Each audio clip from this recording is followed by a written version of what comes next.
When Jesus rose from the supper, in verses 4 and 5, he wrapped that towel around his body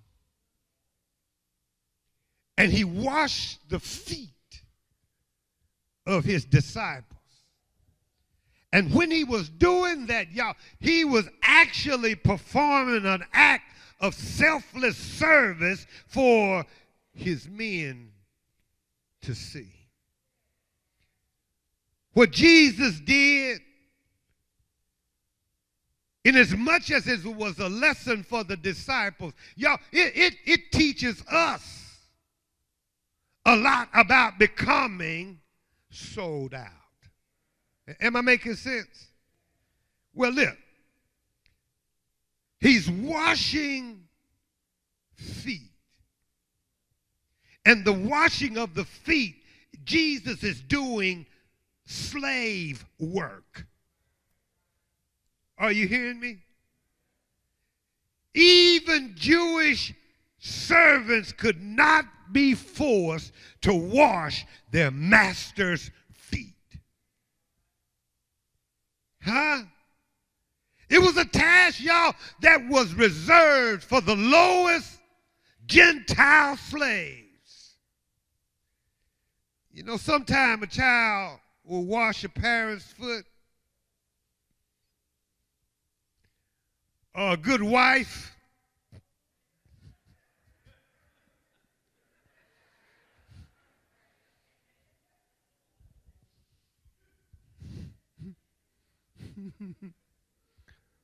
or a good friend.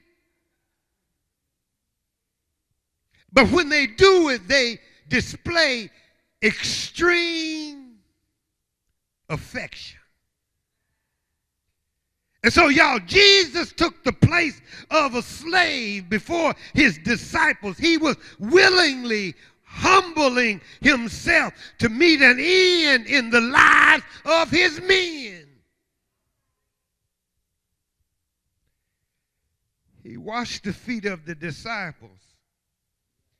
And in washing their feet, he washes them without even being asked to.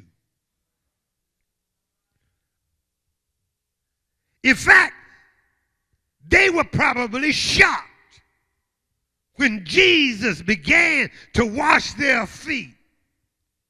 Because, y'all, it was a breach of hospitality to fail to wash a great guest's feet. The disciples should have been falling over one another, y'all, just to wash Jesus' feet. But it never entered their minds, y'all, to serve him. Apparently, they were all waiting for somebody to serve them.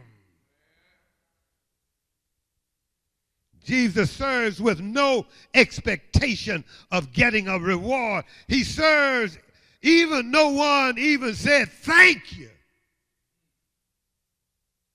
Huh? He did what he did because he wanted to do it because he was sold. Jesus poured water into a basin to clean the dirty feet of his man. Jesus would soon pour out his precious blood, y'all, to cleanse the dirty souls of his people. I'm just trying to remind you who this was that took water and a towel to wash the feet of the disciples. This man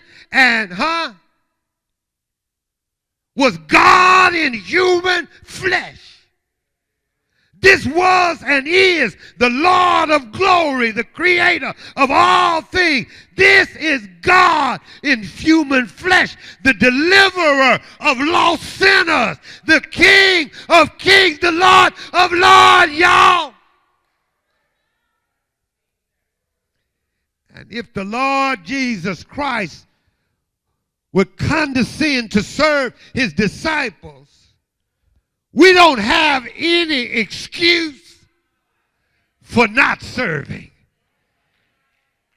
If he would wash the feet of Peter, who would deny him, Judas, that would sell him, how much more should we seek ways to serve those around us?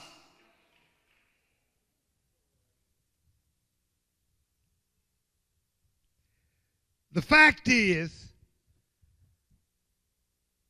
serving others, y'all, ain't an option. Are you hearing me? Jesus says, if I then, your Lord and Master, have washed your feet, you also ought to wash one another's feet.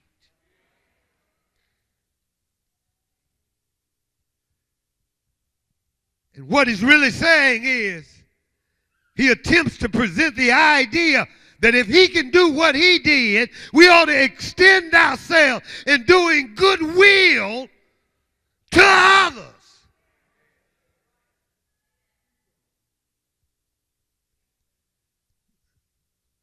The Lord is saying that we should always be looking for ways to demonstrate God's love to those who are